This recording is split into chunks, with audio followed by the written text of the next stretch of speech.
بسم اللہ الرحمن الرحیم القرآن حیاتی.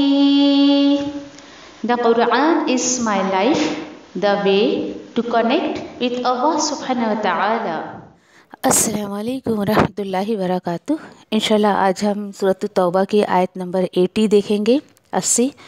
اور بس ایک ہی آیت دیکھیں، اور ایک ہی آیت میں اتنی ڈیپ سے اللہ کے رسول صلی اللہ علیہ وسلم کو اللہ سبحانہ تعالیٰ نے ایک حکم دیا ہے، اور وہ یہ کہ آپ صلی اللہ علیہ وسلم کس کے لیے دعائے مغفرت نہیں کر سکتے ہیں، کس کے لیے آپ صلی اللہ علیہ وسلم توبہ استغفار نہیں کر سکتے، اللہ اس کو قبول نہیں کرے گا. کون ہے وہ لوگ، کس کے بارے میں کہا گیا ہے؟ انشاءاللہ دیکھتے ہیں اللہ سبحانہ تعالیٰ کیا فرما رہے ہیں. اعوذ باللہ من الشیطان الرجیم، بسم اللہ الرحمن الرحیم. استغفر لهم او لا تستغفر لهم إن تستغفر لهم 70 مرة فلن يغفر الله لهم ذلك بأنهم كفروا بالله ورسوله والله لا يهدي القوم الفاسقين. اللہ سبحانہ تعالیٰ فرماتے ہیں، اے نبی کریم صلی اللہ علیہ وسلم، آپ استغفار کریں ان کے لیے یا نہ آپ جو ہے وہ استغفار کریں ان کے لیے. اگر آپ مغفرت مانگیں گے ان کی، استغفار کریں گے ان کے لیے 70 بار بھی، تو ہرگز نہیں مغفرت کرے گا اللہ ان کی. کیوں اللہ ناراض ہے؟ یہ کس کے بارے میں بات چل رہی ہے؟ یہ منافقوں اور کافروں کی بات ہے. مزید اللہ تعالیٰ فرماتے ہیں، یہ اس لیے کہ انہوں نے نافرمانی کی اللہ کی اور اس کے رسول کی، اور اللہ نہیں ہدایت دیتا ہے ایسے نافرمان لوگوں کو. اللہ سے دعا کرے اللہ ایسے لوگوں میں ہمیں شامل نہ کرے، آمین یا ربی. انشاءاللہ سورۃ التوبہ کی آیت نمبر 80 میں جو ہے وہ دیکھتے ہیں کہ مزید اللہ سبحانہ تعالیٰ نے بڑی جو ہے وہ ناراضگی یا غصے کا اظہار کس طریقے سے کیا ہے منافقوں کے تعلق سے. جیسے پچھلی کچھ آیتوں سے ہم دیکھ رہے ہیں کہ کیا یہ یعنی منافقت کے سمٹمز کیا ہوتے ہیں، یا پھر یہاں پر کچھ اور مزید اللہ نے پچھلی آیتوں میں باتیں بتائی ہے نا، کہ نیکی کرنے کا جو ہے وہ ارادہ کرنا اور پھر اس کے بعد نیکی نہیں کرنا. تو یہ اشارہ ہوتا ہے اس چیز کا کہ اللہ سبحانہ تعالیٰ پھر دلوں پر جو ہے مہر لگا دیتے ہیں. بہت سخت بات ہے. دیکھیے یہ پیچھے ہم نے دیکھا نا کہ ان میں سے کچھ ایسے ہیں جو یہ اللہ سے وعدہ کرتے ہیں کہ اللہ اگر تو ہمیں بھی دے گا تو ہم بھی تیرے راستے میں صدقہ خیرات کریں گے. اب ذرا اپنا جائزہ لے. یہاں پر دیکھیں ان آیتوں پہ، اور آگے بھی انشاءاللہ محاسبہ کریں گے اپنا. سورۃ التوبہ کی تو میں سمجھتی ہوں ہر آیت پر ہمیں اپنا محاسبہ کرتے ہوئے چلنا چاہیے. اپنے آپ کو سوچے، کیا کبھی میں نے کوئی نیکی کا ارادہ کیا، نیت کی تھی کہ میں اللہ کی ذات کے لیے یہ کروں گی وہ کروں گی، یا ایسی کوئی بات اگر آپ کو یاد آ جائے کہ آپ نے اللہ سے یہ وعدہ کیا تھا اس کو پورا کریں. کیوں؟ اگر میں اور آپ اس کو پورا نہیں کرتے ہیں تو بہت چانسز ہے کہ اللہ تعالیٰ ہمارے دلوں پر مہر لگا دے. پھر اسی کے ساتھ ساتھ دیکھیں کہ نیکی کا کام جو ہے وہ کرنا پھر اس کے بعد چھوڑ دینا، یہ منافقت کو دعوت دینے کا ایک سورس ہوتا ہے کہ بندہ اپنے اندر جو ہے منافقت کو جنم دے رہا ہے اور وہ منافقت کو دعوت دے رہا ہے. پھر اس کے بعد الحمدللہ ہم نے دیکھا نا کہ کیسے جو ہے یعنی کہ منافقت صفت جو انسان ہوتے ہیں نا، دیتے کچھ نہیں اللہ کے راستے میں. کبھی ان کو موقع مل جائے اللہ کے راستے میں کچھ بھی خرچ کرنے کا، چاہے وہ مال ہو، وقت ہو، یعنی ان کی صحت ہو، کچھ بھی ہو، دیتا نہیں ہے وہ. لیکن اگر کوئی زیادہ دیتا ہے تو اس کے بارے میں کیا باتیں کرتا ہے، لو بھائی شو آف کر رہے ہیں، ریاکاری کر رہے ہیں، ہے نا. اور اس کے بعد جو دیکھیے کہ اور پھر اس کے بعد یعنی اگر کوئی صاحب استطاعت اللہ کے راستے میں دیتا ہے تو اس کے بارے میں کیا باتیں بناتے ہیں، بھئی ان کو کام ہی کیا ہے، یہ تو دیں گی نا اللہ کے راستے میں، اب ان کے پاس اتنا ہے تو دیں گے اور اس کے بعد اللہ اللہ کرتے رہیں گے، یعنی اس طریقے کی بات ہے۔ اچھا، کوئی غریب اگر اللہ کے راستے میں دے، ان کی نظر میں کوئی اگر غریب ہے، محتاج ہے، اور وہ اگر اللہ کے راستے میں کچھ دے تو اس کے بارے میں کہیں گے کیا ضرورت ہے ان کو دینے کی جب ان کے پاس خود نہیں ہے۔ تو لوگوں کے جملوں پر غور کیا کریں، وہ آپ کو کہ اللہ کی طرف سے یہ جو اشارے مل رہے ہیں نا، تو آپ کو ان کے اندر منافقت ہے یا نہیں ہے۔ ایون میں اور آپ بھی اپنا جائزہ لیں، اگر میں اور آپ بھی ایسے جملے کہتے ہیں، ہم نے نیکی کا ارادہ کر کے نہیں کیا، نیکی کرتے کرتے ہم نے اس کو چھوڑ دیا، یہ سب منافقت کے سمٹمز ہیں۔ اللہ اکبر۔ جیسے ایک واقعہ بتائے نا آپ کو صحابی کے بارے میں، مٹھی بھر کھجور لا کے اللہ کے رسول کو دیا انہوں نے، سوچے ذرا، تو ان لوگوں نے ان کا مذاق اڑایا، کیونکہ ان کے اندر اتنی طاقت نہیں تھی کہ وہ کچھ دے سکے یا خود چل سکے، کیونکہ سواری نہیں تھی، لمبا سفر تھا، اس طریقے کی باتیں۔ اور اس کے بعد دیکھیں کہ اگلی آیت اتنی سخت ہے، اتنا غصہ ہے اس میں کہ اللہ تعالیٰ فرماتے ہیں کہ یہ جو ہے، یہ ایسے لوگ ہیں۔ آپ دیکھیں کہ پچھلی آیتوں میں تو آپ کہہ سکتے ہیں کہ کس کی باتیں تھی، عمر فاروق رضی اللہ تعالیٰ عنہ کی، پھر یہاں پر عوف رضی اللہ تعالیٰ عنہ ہوئے، عمر رضی اللہ تعالیٰ عنہ ہوئے، ایسے بہت سارے صحابہ، عبد الرحمن بن عوف، یعنی یہ لوگوں نے جو دیا، لوگوں نے ان کا مذاق اڑایا، یہ پچھلی آیتوں میں ان کا تذکرہ آ گیا۔ اب اس کے بعد اگلی آیت ایسے بدبختوں کے لیے آ رہی ہے، ایسے بدبخت، اور اسپیشلی یہاں پر اگر اشارہ کیا جا رہا ہے تو عبداللہ بن ابی کی طرف، اب تذکرہ اس کا آئے گا۔ اگلی بہت ساری آیتیں انشاءاللہ ہم کو اسی کے جو ہے وہ ٹاپک سے ریلیٹ ملے گی۔ کون تھا یہ مدینہ میں اللہ کے رسول کا سب سے بڑا دشمن تھا، اتنا بڑا دشمن تھا، یہ دل میں بغض رکھتا تھا، حسد رکھتا تھا۔ یہ وہ شخص تھا کہ جس نے اللہ کے رسول کو جو ہے وہ جان لینے کی کوشش کی، اللہ کے رسول کو مارنے کی کوشش کی۔ تبوک سے واپسی میں بھی یہ وہ شخص تھا کہ جس نے اللہ کے رسول کو 2 مرتبہ ان کی زندگی میں بہت زیادہ جو ہے وہ کہنا چاہیے کہ غم پہنچانے کی کوشش کی۔ انشاءاللہ اس میں سے ایک واقعہ ہم سورہ نور میں جا کر پڑھیں گے کہ کیسے عائشہ رضی اللہ تعالی عنہا کے اوپر نعوذ باللہ ثم نعوذ باللہ استغفر اللہ کہ زنا کا الزام لگا دیا تھا اس نے۔ اللہ اکبر۔ صفوان رضی اللہ تعالیٰ عنہ کے ساتھ اس نے ایک جو ہے وہ غزوہ سے واپسی میں، اور پوری ڈیٹیل انشاءاللہ ہم وہاں پڑھیں گے۔ ان آیتوں کو پڑھتے ہوئے تو دل ایسا بجھتا ہے، دل ایسا لگتا ہے کہ بولے ہی نا، ہم تو ایک جملہ نہیں بول سکتے، لیکن اگر ہم ان آیتوں پر بولیں گے نہیں تو اس کا حق ادا نہیں کر پائیں گے۔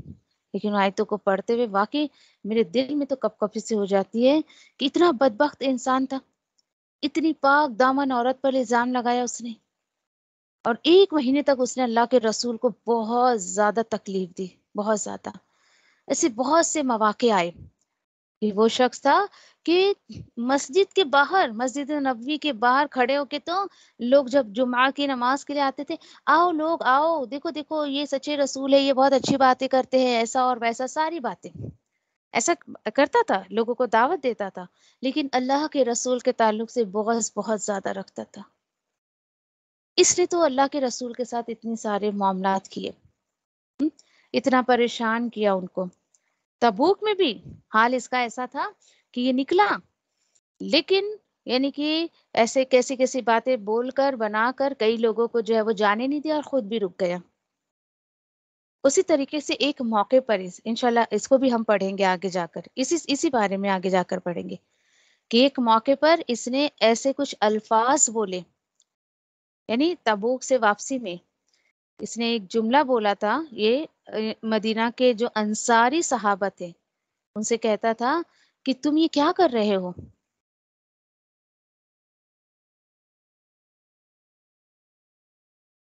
کھلا کھلا کر تمہارا ہی دانا کھا کر تمہاری بھوکتے ہیں۔ استغفر اللہ۔ حدیث میں اس کے پورے الفاظ کاپی کیے گئے کہ اس طریقے کی باتیں وہ اللہ کے رسول کے صحابیوں کے لیے ایسا کہتا تھا۔ اور کیا کہتا تھا کہ جب یعنی کہ اللہ کے رسول واپس ہو رہے ہیں وہاں سے تبوک سے، تو کہنے لگا کہ دیکھنا مدینہ کے عزت دار لوگ ذلت والوں کو مار بھگائیں گے، یہاں سے نکال بھگائیں گے، یہ اس کے الفاظ تھے۔ اور ایسی ایسی باتیں جب کسی نے سنی، اس کے بعد اللہ کے رسول کو جا کر بتایا تو پھر منع کرنے لگا، نہیں میں نے ایسا نہیں کہا۔ اسی کا بیٹا، اس کا نام بھی عبداللہ تھا، جب وہ بہت ایمان والا صحابی، بہت ہی، جب اسے پتا چلا تو وہ کھڑا ہو گیا مدینہ کے انٹرنس پہ اور اپنے باپ سے کہنے لگا کہ آپ ابھی، آپ نے کیا کہا تھا کہ عزت دار جو ہے وہ ذلیلوں کو بھگائے گا نا، تو یہ اللہ کے رسول عزت دار ہے اور تم ذلیل ہو، تمہیں یہاں سے بھگایا جائے گا، اور اگر تم نے اپنے اس قول پر ابھی کے ابھی اللہ کے رسول سے معافی نہیں مانگی، ان کے صحابہ سے معافی نہیں مانگی، تو میری تلوار اور تمہاری گردن ہوگی۔ سورہ منافقون میں یہ ساری سٹوری انشاءاللہ ہم جا کر پڑھیں گے۔ ایک ایک الفاظ اللہ نے نا اپنی آیتوں میں بیان کر دیا ہے، سوچے، اور کھڑا ہو گیا اپنے باپ کے مقابلے میں، کیوں؟ کیونکہ سچا ایمان تھا اس کے اندر، اس کا نام بھی عبداللہ، اس کے بیٹے کے اندر سچا ایمان تھا، اور باپ دیکھیے کیسا تھا۔ لیکن اللہ کے رسول، اللہ اکبر، اتنا بڑا دل تھا اللہ کے رسول کا کہ کتنا بھی اس نے مخالفت کی، کتنا اس نے اللہ کے رسول کو پریشان کیا، دین میں اس نے اتنے سارے روڑے اٹکائے، اس کے تعلق سے آیت آتی ہے، آیت پڑھ کے مزید کچھ باتیں انشاءاللہ کرتے ہیں۔ اللہ تعالیٰ فرماتے ہیں کہ سنو، استغفر لہم او لا تستغفر لہم ان تستغفر لہم 70 مرۃ فلن یستغفر اللہ لہم۔ اللہ اکبر، کیوں ایسا؟ کیونکہ ذالک بانہم کفروا باللہ ورسولہ واللہ لا یہدی القوم الفاسقین۔ اللہ تعالیٰ فرماتے ہیں کہ دیکھو، تم مغفرت مانگو ان کے لیے یا نہیں تم مغفرت مانگو ان کے لیے، یہ کیا بات ہو گئی بھائی؟ دونوں ہی برابر ہے اللہ کی نظر میں۔ آپ ایسے منافقت صفت لوگوں کے لیے مغفرت مانگے یا نہ مانگے، اگر تم نے مغفرت مانگی ان کے لیے 70 مرتبہ بھی، فَلَن يَغْفِرَ اللَّهُ لَهُمْ، اللہ ہرگز ہرگز نہیں معاف کرے گا ان کو۔ کتنا غصہ ہے اللہ کو، دیکھیے ان منافقوں پر، اللہ اکبر۔ آج دیکھیں کہ کتنے لوگ ہیں، یعنی میں انکلوڈنگ مائی سیلف، ہم بالکل بھی جو ہے اپنے آپ کو گناہوں سے پاک نہیں سمجھ سکتے، میں تو بالکل نہیں سمجھ سکتی۔ دن بھر میں نہ جانے کتنے گناہ ہم سے ہوتے ہیں، جانے انجانے میں، جان بوجھ کر بھی، انجانے میں بھی، جو ہمیں پتہ ہی نہیں چلتے۔ سوچے، جب تک میرے اور آپ کے اندر یہ منافقت ہوگی، کوئی بھی اللہ کا بندہ میرے اور آپ کے لیے مغفرت مانگے گا قابل قبول نہیں ہے، اللہ کے رسول کو کہہ دیا گیا۔ سوچے، اور اس کے بعد دیکھیے اب آئیے کیوں اللہ کو اتنا غصہ ہے، کیونکہ ذالکا، یہ اس لیے کہ انہوں نے انکار کیا اللہ کا اور اس کے رسول کا۔ اللہ ایسے جو ہے وہ نافرمانوں کو کبھی ہدایت نہیں دیتا ہے۔ اللہ، یقین کریں کہ عبداللہ بن ابی، آپ کو پتا ہے تبوک ہوئی، اللہ کے رسول واپس آئے، کچھ دنوں کے بعد ہی، کچھ دنوں کے بعد، کئی مہینوں کے بعد نہیں، اس کا انتقال ہو گیا۔ کتنا بدبخت ہے۔ جب ہسٹری میں نے یہ بات پڑھی نا تو میں اتنا دل میں اتنا خیال آیا کہ کتنا بدبخت بندہ تھا، دیکھیے۔ اور اس کے بارے میں اللہ تعالیٰ فرماتے ہیں، اور سوچے آپ ذرا، اس اللہ کے بندے کو کچھ بھی تھا، مسلمان تو نام کا مسلمان تو تھا ہی نا، اس کو اگر پتا ہوتا کہ تبوک سے واپسی کے بعد ہی 2-3 دنوں میں میری موت ہو جانی ہے، تو یہ کبھی بھی اللہ کے رسول کی کو نہ جان لینے کی سازشیں نہیں کرتا۔ تبوک سے واپسی میں یہ اللہ کے رسول کو اتنا پریشان نہیں کرتا۔ تبوک آخری بالکل لاسٹ کال تھی، آخری کال تھی کہ بھائی اب جو ہے وہ منافقت کا اور اس کا جو ہے سب خلاصہ ہو جانا ہے کہ کون ایمان والا ہے اور کون منافق ہے۔ تبوک کے بعد پتہ ہے آپ کو کہ جو جمعہ آیا نا، پھر جب یہ دروازے کے پاس کھڑے ہو کے لوگوں کو بلانے لگا تو صحابہ آ گئے بالکل آڑے، کیونکہ یہ تو فائنل ہو چکا تھا نا اب کون کون منافق ہے کون کون نہیں ہے۔ اللہ کے رسول کو تو لسٹ دے دی گئی تھی، ہے نا، تو اس کا بھی نام تھا اس میں۔ تو صحابہ نے کہا کہ نہیں، اب تیری چاپڑوسیاں ہم پر نہیں چلنے والی ہے، چل جا ابھی تو یہاں سے، اور اس کو مسجد نبی کے گیٹ سے ہٹا دیا گیا کیونکہ اس کی منافقت کھل چکی تھی۔ میں اس لیے کہتی ہوں نا کہ شکر کرے اس دور میں اور آپ نہیں تھے۔ کیوں شکر؟ اس لیے کہ ہمارا منافقت بھی اگر کہیں لوگوں پر ظاہر ہو جاتا تو کہیں کا نہیں رہتے ہم، تو کہیں کے بھی نہیں۔ اور جب اس کا انتقال ہوا اس کا بھی حال میں بتا دوں آپ کو، یہ جو آیت اتری ہے نا، اب اس کا بیٹا اللہ کے رسول کے پاس آیا۔ اللہ کے رسول کو دکھ تو ہوا، کچھ بھی تھا، مسلمان تو تھا وہ، آیا کہنے لگا کہ اللہ کے رسول، میرا باپ جو بھی تھا دین اسلام کا دشمن تھا لیکن مسلمان تو تھا نا، آپ پلیز چلے اس کے جو ہے یعنی کہ جنازے کی نماز پڑھاتے، آپ اس کے لیے دعائیں مغفرت کرتے۔ تو اللہ کے رسول نے کہا ٹھیک ہے۔ پیچھے سے عمر رضی اللہ تعالیٰ عنہ نے پکڑا، اللہ کے رسول آپ کیا کرنے جا رہے ہیں؟ کیا آپ نے دیکھا نہیں کہ اللہ نے فرما دیا کہ تم ان کے لیے مغفرت مانگو یا نہیں مانگو، میں ان کو معاف نہیں کرنے والا ہوں۔ اللہ کے رسول اتنے سافٹ ہارٹیڈ، اتنا نرم دل رکھنے والے، کہنے لگے عمر، اللہ نے مجھ سے یہ تھوڑی نہیں کہا کہ کرو ہی مت، لا تستغفر، اگر ہوتا صرف تو میں کبھی اس کے لیے مغفرت کے لیے دعا نہیں کرتا، لیکن اللہ نے کہا نا مغفرت مانگو یا نہیں مانگو برابر ہے، اور 70 مرتبہ کا مجھے کہا گیا ہے نا، تو میں 70 سے زیادہ مغفرت کروں گا۔ کیا کیریکٹر تھا، کیا اخلاق تھا، دیکھیے اللہ کے رسول کا۔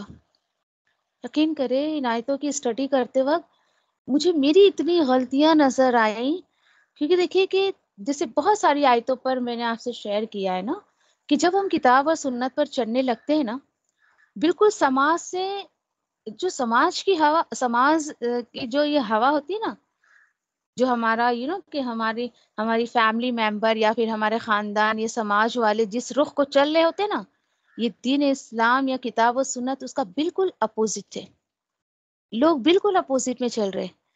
یہ جو ٹکرار ہو جاتی ہے نا کہ بھئی ہم کتاب و سنت پہ چل رہے ہیں، لوگ چھوڑ کر آپ کو چلے جاتے ہیں، کتنی دلوں میں دیکھیے کہ خلش پیدا ہو جاتی، خاندان والے نفرتیں کرنے لگتے ہیں۔ ہمارا حال ہوتا ہے یہ کہ بھائی وہ مجھ سے اب میرے دین کی وجہ سے نفرت کرنے لگی ہے تو میں اس سے کبھی بات نہیں کروں گی، میں تو ایسا کروں گی، میں تو ویسا کروں گی۔ دیکھیے ایک کہ بشری تقاضا ہے کہ انسان جب کسی کا دل دکھاتا ہے تو اس کو کہ صحیح ہونے کے لیے یا ایک بیلنسڈ ہونے کے لیے بہت وقت لگ جاتا ہے، بہت ہی زیادہ۔ لیکن اللہ کے رسول کا کیریکٹر بالکل اپوزٹ۔ اللہ اکبر۔ اور اس کے بعد پھر انہوں نے خیر ان کے بیٹے کی ریکویسٹ پر، عبداللہ بن ابی کے ریکویسٹ پر اللہ کے رسول گئے۔ ذرا غور سے سنے گا، یہ وہ شخص جس نے اللہ کے رسول کو پوری زندگی تنگ کیا، اللہ کے رسول اس کے یعنی ریکویسٹ کیا کہ آپ قبر میں اس کو اتار دیں، اس نے ریکویسٹ کیا کہ آپ اپنا کرتے مبارک اس کو میرے باپ کو دے دیں کہ مجھے پتا ہے کہ اس نے آپ کو بہت پریشان کیا ہے، ہو سکتا ہے اللہ اس پہ تھوڑا رحم کر دے۔ ٹھیک ہے، اللہ کے رسول نے اپنا کرتا اس کو دیا، اس کے کفن پر کرتا رکھا۔ آپ دیکھیں کہ آج بھی وہ اللہ کے رسول صلی اللہ علیہ وسلم کے کرتے میں دفن ہے۔ اللہ اکبر۔ یہ وہ شخص ہے کہ اس کے قبر میں اللہ کے رسول نے پہلے خود جو ہے وہ قدم رکھے، لحد میں خود اترے، پھر اس کے جنازے کو نیچے اتارا، اپنا لعاب دہن اس کے کفن پہ لگایا، اس کے ماتھے پہ لگایا۔ سوچے ذرا، دیکھیے وہ اللہ کے رسول تھے، انہوں نے کیا، مجھے اور آپ کو اس کی بالکل کوئی پرمیشن نہیں ہے۔ اور وہ کرتا دینے کے پیچھے مقصد بھی تھا، کہ بدر میں دیکھیے کہ جب قیدی کہ مال غنیمت میں جو قیدی آئے ہوئے تھے، تو اس میں اللہ کے رسول صلی اللہ علیہ وسلم کے چچا جو عباس رضی اللہ تعالیٰ عنہ تھے، اور وہ اس وقت تک ایمان چھپائے ہوئے تھے. ٹھیک ہے، تو ان کے جسم پر کپڑے نہیں تھے جب وہ قیدی بنا کر لائے گئے. اللہ کے رسول کے پاس بھی اتنا نہیں تھا، اور وہ قد و قامت میں بہت زیادہ تھے. کسی کا کرتا ان کو نہیں آیا. اللہ کے رسول نے کہا کہ بھئی کوئی ہے جو اس کو کپڑا پہنا دے. چچا تھے، ان کو کچھ بھی تھا، تکلیف ہو رہی تھی کہ میرا چچا بغیر کپڑے کے ہے. عبداللہ بن ابی لمبا چوڑا تھا قد و قامت میں، بہت ہائی پرسنالٹی رکھتا تھا. اس نے اپنا کرتا دیا اللہ کے رسول کو کہ آپ یہ دے دے اپنے چچا عباس کو رضی اللہ تعالیٰ عنہ کو. اس احسان کو اتارنے کے لیے اللہ کے رسول نے وہ کرتا دیا تھا. اللہ اکبر. سوچے ذرا آپ، اللہ کے رسول کا لعاب دہن، ان کا کرتا اللہ کے عذاب سے اس کو بچا نہیں سکتا ہے. بس ان کا بیٹا بڑا خالص ایمان والا تھا. اللہ کے رسول نے اس کی ڈیمانڈ کو پوری کی، اور اس کے بعد اگلی آیتوں میں انشاءاللہ ہم پڑھیں گے. اللہ سبحانہ تعالیٰ نے اسٹرکٹلی کہہ دیا اب آپ ان کا جنازہ نماز بھی نہیں پڑھاؤ گے. کیوں؟ اللہ کو پتا تھا یہ میرے رسول کو میں جو بات بول رہا ہوں نا، سیدھی بات سمجھ نہیں آتی، اب ان کو اسٹرکٹلی ایسا بولنا پڑے گا. تو اللہ سبحانہ تعالیٰ نے اسٹرکٹلی منع کر دیا تھا اب آپ کسی بھی منافق کا جنازہ نماز نہیں پڑھاؤ گے. انشاءاللہ آگے ہم دیکھیں گے آیتوں میں، چند آیتوں میں. یہ تھا عبداللہ بن ابی. سوچے ذرا آپ، مغفرت کی بات آئی ہے کہ آپ 70 مرتبہ بھی ان کے لیے مغفرت مانگیں گے تو جو ہے وہ ان کی مغفرت میں نہیں کروں گا. کتنا غصہ ہے، دیکھیے اللہ کو کتنا غصہ. پچھلی اور ان آیتوں کا اگر آپ ملائیں تو دیکھیں کہ بہت سارا لیسن میں اور آپ لے سکتے ہیں. منافقت سے اپنے دل کو پاک کرے، دعا کرتے رہا کرے، ایک اخلاص والی زندگی گزارے، اپنے کام میں اخلاص پیدا کرنے کی کوشش کرے. جب کبھی نیکی کا کوئی ارادہ کرے تو کر گزرے اس کو، کسی سے مشورہ نہ کرے. کیونکہ دیکھیں کہ ایک سیدھی سی بات جو مجھے سمجھ آتی ہے، ہوتا کیا ہے پتہ ہے آپ کو، کہ جب آپ جو ہے ایسے کسی شخص کو مشورہ کرو گے کہ جس کے دل میں خود منافقت ہے، وہ کبھی بھی آپ کو صحیح مشورہ نہیں دے گا، بالکل نہیں. اگلی چند آیتوں میں تو اللہ کی پناہ اتنا اللہ نے خلاصہ کیا ہے، ریزنز اللہ نے بتائے ہیں کہ ایک منافق دوسرے کو بھی چاہتا ہے کہ یہ میرے جیسا ہو جائے تو کیسی کیسی باتیں اس کے ساتھ کرتا ہے. ساری آیتیں، اگلی چند آیتیں انشاءاللہ انہی تمام ٹاپکس پر آئیں گے. دیکھیے اپنا جائزہ لیں، اپنا محاسبہ کریں، دعا مانگتے رہا کریں. اللہم اعوذ بک من النفاق، اللہم طہر قلبی من النفاق، کہ اللہ تو میرے دل کو منافقت سے پاک کر دے. آمین یا ربی. اور اللہ کے ناراضگی سے بھی پناہ مانگے، اور اپنے آپ کو ان چیزوں سے پاک کرنے کی کوشش کریں. دیکھیں یہاں پر کہ اتنا سب، یعنی کہ یہ آیتیں بہت کچھ میسج مجھے اور آپ کو دے رہی ہے. اللہ کے رسول کا کیریکٹر ہم اس طریقے سے تو نہیں لے سکتے کہ الحمدللہ جیسے آپ صلی اللہ علیہ وسلم کا اخلاق تھا، کوشش کر سکتے ہیں. حالانکہ میرے لیے بڑا مشکل ہے یہ بولنا. دیکھیے کتاب اور سنت پر چلنے کی وجہ سے، دیکھیے جو تمام لوگوں کے ساتھ ہوتا ہے وہی میرے ساتھ بھی ہوا. آپ کا حق پر ہونا یہ لوگوں کو بڑا چبھتا ہے. آپ غلطی نہیں بھی کرو گے نا، تبھی بھی لوگ چاہیں گے آئے بھائی مجھ سے معافی مانگے. اچھا ناراض وہ خود ہوتے ہیں، وہ چھوڑ کر خود آپ کو چاہتے ہیں، اس پر بھی امیدیں لگا کے رکھتے ہیں، یا کہ چل کر آئیں، خود میرے پیر پڑے، معافی مانگے، تب ہم ان کو جو ہے اپنا کریں گے. آپ کوشش بھی کر لو گے نا، راضی نہیں کر سکتے ان کو، بالکل بھی نہیں.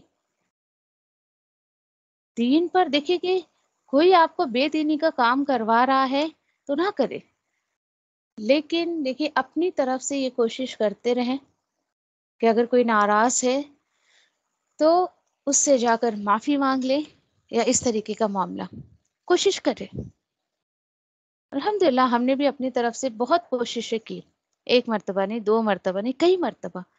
لیکن یقین کریں کہ اللہ نے کبھی ہمت نہیں توڑنے دی کہ بھائی تم حق پر ہو، لوگ تمہیں چھوڑ کر چلے گئے ہیں، جائے بھائی، میری ولا سے کیا کرنا ہے۔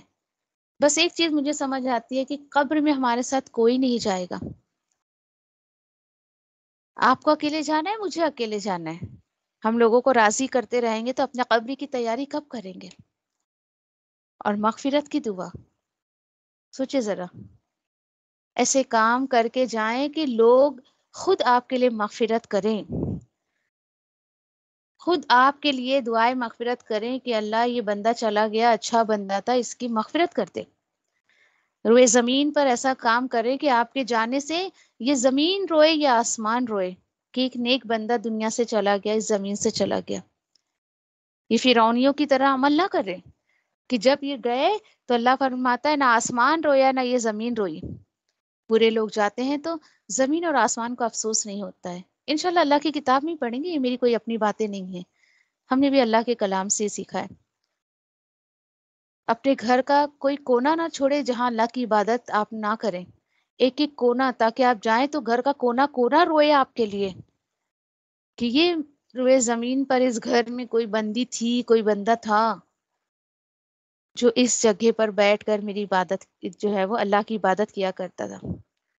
کچھ لوگ دیکھیں کہ گھروں میں ایک عبادت کے لیے ایک جگہ فکس کر لیتے، نہیں، میرے حساب سے شاید ایسا نہیں ہونا چاہیے۔ اپنے گھر کے ہر حصے میں جہاں ہم عبادت کر سکتی ہیں، نماز نہیں تو کم سے کم تسبیح پڑھ سکتی ہیں، کوشش کریں ایک جگہ فکس نہ کریں کہ بھائی میرا روم ہے یا میرا بیڈ روم ہے تو میں یہیں عبادت کروں گی۔ اس طریقے کے معاملات کو چھوڑ دیں اور ایسا کام کریں اللہ کی ذات کے لیے اور اخلاص پیدا کریں۔ ایک چیز ہمیشہ یاد رکھیں کہ بے لوث کام کرتے جائیں، لوگوں سے کوئی امید نہ رکھیں، اور کام کرنے کے بعد امید صرف اللہ سے لگا کر رکھیں۔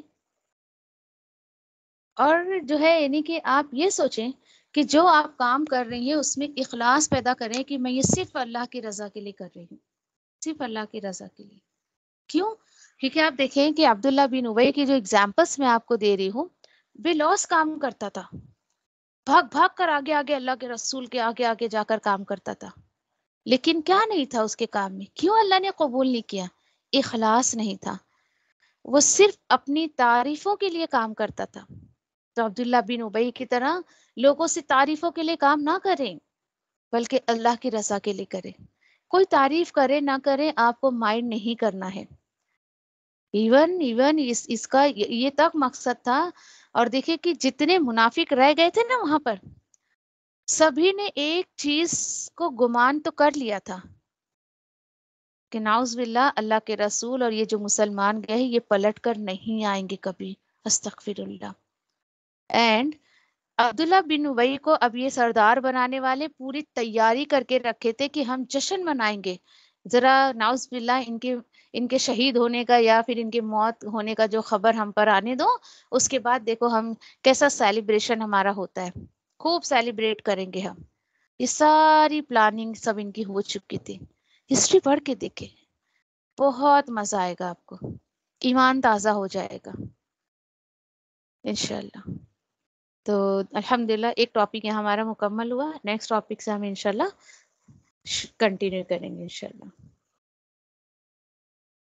سبحان اللہ و بحمدہ، سبحانک اللہم و بحمدک، نشہد ان لا الہ الا انت، نستغفرک و نتوب